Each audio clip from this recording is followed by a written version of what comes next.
अम, नमस्कार। अब मैं आपको आज जो रिकॉर्ड करूँगी वो है राग यमन में। राग यमन का आपके पास में जो एसएलएम्स दिए हुए हैं उसमें देखिए, राग यमन का आरोह अवरोह दिया हुआ है और उसका एक सरगम गीत भी दिया हुआ है। आज उसको हम गाएंगे, सीखेंगे। सबसे पहले मैं बताऊं कि राग यमन जो है उसकी जो उत्पत्ति होती है कल्याण थाट से होती है और कल्याण थाट का ये आश्रय राग है। आश्रय राग क्या होता है?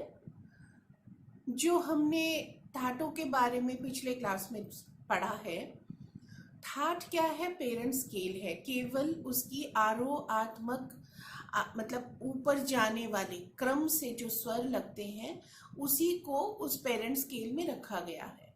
फिर उसके अंदर डिफरेंट परम्यूटेशन कॉम्बिनेशन करके उन्हीं स्वरों को लेके हम लोग राग बनाते हैं। अब राग, जिन रागों में उसी थाट का जो पूरे के पूरे स्वर जो क्रम है दिया हुआ वही क्रम लगता है और वो उस थाट का सबसे प्रोमिनेंट राग है, मतलब सबसे ज़्यादा प्रचलित राग भी है, प्रोमिनेंट भी है। और साथ ही में जो उसका पेरेंट स्केल है, जो थाट है, उस थाट के जो क्रमबद्ध स्वर हैं वो स्वर वैसे के वैसे ही इस राग में लगते हैं। तो उस राग को हम आश्रय राग कहते हैं। तो राग यमन कल्याण थाट का आश्रय राग है। राग यमन की जो रूप है वो आपके किताब में भी दिया हुआ है और जब मैंने एसएलएम में डाला है तो उसमें भी मैंने आपको प्रोवाइड किया है। फिर भी मैं बता देती हूँ कि राग यमन जो है वो संपूर्ण जाति का राग है। अब आज के इस पहले राग के लेसन में आपको कई सारे टर्मिनोलॉजिकल शब्द मैं बताती जाऊंगी और साथ में एक्सप्लेन भी करती जाऊंगी। अब जाति क्या हुआ? जाति आप लोगों के लिए एक नया शब्द है। यहाँ पर जाति मतलब ये है कि एक राग में कितने स्वर लगते हैं उसके हिसाब से उसकी जाति का निर्णय किया जाता है। जैसे कि जिस राग में 7 स्वर लगते हैं, 7 स्वर मतलब कोमल शुद्ध मिला के 7 स्वर नहीं, सारे गामा पध नी, ये सातों स्वर जिसमें लगते हैं वो चाहे उसमें कोई स्वर कोमल लगता हो या तीव्र लगता हो, पर सातों के सातों स्वर लगते हैं तो उसको हम संपूर्ण जाति का राग कहते हैं। जैसे इस राग में देखिए, यमन को संपूर्ण जाति का राग कहते हैं, लेकिन इसमें मध्यम जो है वो शुद्ध ना होकर तीव्र है। ठीक है, तो विकृत स्वर हो चाहे लेकिन स्वर पूरे हो, ये शर्त है संपूर्ण जाति का। लेकिन किसी राग में अगर ऐसा हुआ कि 2 रूप है गंधार के, मतलब सातों स्वर आप गिनती में गिनो तो सातों स्वर लग रहे हैं, जैसे कि सा, रे, कोमल गा, शुद्ध गा, मा, सोच लो पा नहीं है, और धा, नी, इस तरीके से 7 स्वर हो गए क्योंकि गंधार कोमल लग गया और इधर से पंचम हट गया। ऐसे में इस राग को हम संपूर्ण जाति नहीं कहेंगे क्योंकि ये एक ही स्वर के 2 रूप लग रहे हैं। तो उम्मीद है आपको समझ में आ गया होगा कि सातों स्वरों का मतलब है सारे गा मा पा ध नी, इन सातों स्वरों का जो प्रयोग होता है तब उस राग को हम संपूर्ण जाति का राग मानते हैं। अब इसके बाद जो राग दूसरी जाति है वो है षाडव। षाडव षट शब्द से बन रहा है। तो षाडव जो है वो 6 स्वर जिसमें लगते हैं उस राग को हम षाडव जाति का राग मानते हैं। और जिस राग में 5 स्वर लगते हैं उस राग को हम औरव जाति का राग मानते हैं। तो यानी कि रागों की जाति 3 प्रकार की है: संपूर्ण, षाडव और औडव। संपूर्ण में 7 स्वर लगते हैं, षाडव में 6 स्वर लगते हैं और औडव में 5 स्वर लगते हैं। तो इसके अलावा और कोई जाति क्यों नहीं है? क्योंकि ये माना जाता है कि 5 स्वरों से कम कोई राग बन नहीं सकता। कोई भी राग बनने के लिए हमें मिनिमम 5 स्वरों की जरूरत है, वरना वो फैल नहीं सकता। 4 स्वरों में हम कितना फैलाएंगे, कितनी देर तक गा सकते हैं उसको, ठीक है ना। तो इस तरीके से यमन संपूर्ण जाति का राग है। इसका आपने एक और चीज आप इसमें देख पाएंगे, वो है कि अमूमन हम गाना क्या शुरू करते हैं, सा से शुरू करते हैं, सा रे गा मा पा धा नी। कोई और राग भी जब हम सीखेंगे इसी दौरान, तो तब हम देखेंगे कि हम सा से शुरू कर रहे हैं।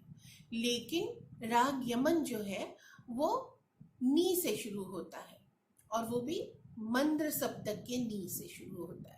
मंद्र मैंने अभी जो लास्ट क्लास लिया था उसमें मैंने बताया था कि सप्तक के 3 स्थान होते हैं। जिस स्वर में हम आपसी एक दूसरे से बात करते हैं, समझाते बुझाते हैं, थोड़ी सी दूरी में वो व्यक्ति सुन पाता है, उसे हम कहते हैं मध्य सप्तक। और वही गाने में भी वो मध्य सप्तक है। इससे नीचे जब हम बात करते हैं या गाते हैं तो वो है मंद्र सप्तक, और इससे ऊपर जब हम गाते हैं तो वो है तार सप्तक। इस तरह से जब यमन हम शुरू करते हैं तो मंद्र सप्तक के निषाद से यानी नी से शुरू करते हैं। तो हमारा आरोह अवरोह कैसा बनता है? नी रे गा मा तीव्र पा धा नी सा। इस तरीके से आरोह, पर अवरोह में हम नी पे नहीं उतरते, सा पे ही खत्म करते हैं। जैसे कि सा नी धा पा मा गा रे सा। ये आप आरोह और अवरोह मेरी बातों को सुनते हुए पढ़ते भी जाइए, तो आपको समझ में आएगा कि मैं क्या बोल रही हूँ। अब इसमें आपने सुना होगा कि एक राग में वादी स्वर होता है और संवादी स्वर होता है। तो ये वादी स्वर क्या है? किसी भी राग का कैरेक्टर जो है वो इस स्वर पर निर्भर करता है, क्योंकि इसी स्वर के इर्द गिर्द जो है हम घूमते जाते हैं। जितनी भी हमारी स्वरों की कॉम्बिनेशन बनती है वो उस स्वर के इर्द गिर्द बनती है। तो इसलिए वो मतलब उस स्वर का समावेश होना बहुत जरूरी है ऑलमोस्ट ऑल फ्रेजेस में। तो उस स्वर को ज्यादा गाया जा रहा है तो वो है उस राग का मुख्य स्वर या वादी स्वर। जो सबसे ज्यादा बोलता है उसे वादी कहते हैं। तो ये स्वर सबसे ज्यादा बोलेगा तो ये वादी कहलाएगा। तो यमन में क्या है? यमन में गंधार यानी कि गा जो है वो वादी स्वर है, और इसके साथ वो बोलेगा तो किसी के साथ तो बोलेगा ना, तो वो किसके साथ बोलेगा? उसके बाद जो सबसे ज्यादा इंपॉर्टेंट स्वर हुआ, सबसे ज्यादा मुख्यता में सेकंड स्तर पर हुआ, वो है निषाद, नी। तो गा और नी, तो नी क्या हुआ? संवादी। वादी स्वर गा, संवादी स्वर नी, ये इसका खास जो स्वर है। उसके बाद क्या कहते हैं कि इसका गाने का समय। अब हिंदुस्तानी संगीत पद्धति में आप देखेंगे मजेदार परंपरा चली आ रही है। ये परंपरा जो है वैदिक काल से चली आ रही है। हम देखते हैं कि कुछ एक मंत्र जो है वो किसी समय विशेष में ही गाया या रिसाइट किया जाता है। तो वो परंपरा जो है फिर संगीत में भी उतर आई, और संगीत में वो चला ही चला जा रहा है। हालांकि इसके पीछे कोई इस तरीके का लॉजिक नहीं मिलता, कोई साइंटिफिक रीजन नहीं मिलता। आज भी इस पे रिसर्च चल रहा है, और जाने कितने सालों तक कोई व्यक्ति जाके इस रिसर्च में कुछ फल लेके आ सकता है। क्योंकि कई लोगों का ये कहना है, ये धारणा है कि जो स्वर है उसकी अपनी एक एक प्रभाव है, और उस प्रभाव से वो जो है एक अपना एक एम्बियंस तैयार करता है, अपनी परिमंडल, अपनी आसपास की परिवेश तैयार करता है। तो कुछ स्वर ऐसे हैं जो शाम का परिवेश तैयार करता है, कुछ स्वर ऐसे हैं जो गाने से लगता है कि सुबह का राग होगा। तो इस तरीके से राग यमन भी जो है वो शाम का राग है, इसके लिए एकदम से लगता है कि ये शाम का राग होगा। लेकिन मैं यहाँ पर एक पुट जोड़ना चाहती हूँ अपनी ही तरफ से कि जब हम इस राग को राग के रूप में गाते हैं तब हम शाम को ही गाते हैं। घड़ी से अगर समझें तो 7 बजे से 9 बजे के बीच में हम यमन गाते हैं। इसके बाद वैसे तो देखा जाए तो अगर रात का पहला प्रहर बोला जाता है तो रात का पहला प्रहर तो प्रहर 3 घंटा या कभी किसी मतानुसार 4 घंटे का होता है। तो शाम को 7 बजे से 11 बजे तक गाया बजाया जाना चाहिए, पर उसमें भी यमन सबसे पहले गा लेना चाहिए। अगर हम 4 घंटे का गाना गाने बैठे हैं तो यमन उसमें पहले ही गा लेते हैं हम लोग। लेकिन अगर हम उसको भजन में पिरो के गा रहे हैं, गीत में, गजल में, फिल्मी सॉन्ग में पिरो के गा रहे हैं, तो फिर हम कोई समय नहीं देखते उसका।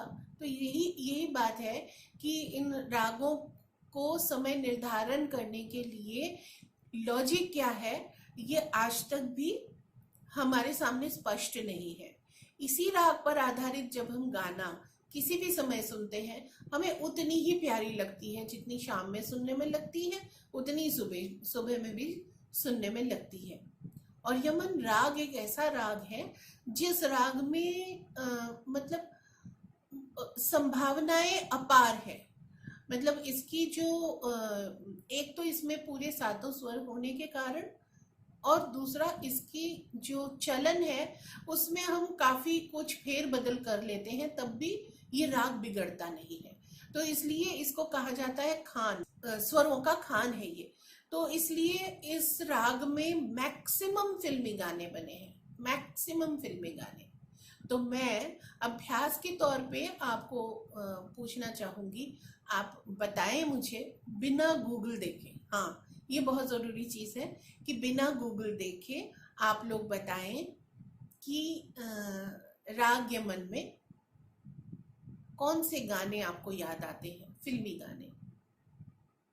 और समझने के लिए ठीक है, चलिए आप एक आधा गाना सुन लीजिए और उसके बाद में अपने कानों से सुन के या अपनी यादों में टटोल के देखिए कि ये जो गाना मैं सुन रहा हूँ इससे मिलता जुलता कौन सा धुन है, किस गाने का धुन है। तो उस गाने को ढूंढ के देखिए कि राग यमन में वो बैठता है कि नहीं। ठीक है, ये आपकी एक हल्की फुल्की एक्सरसाइज है।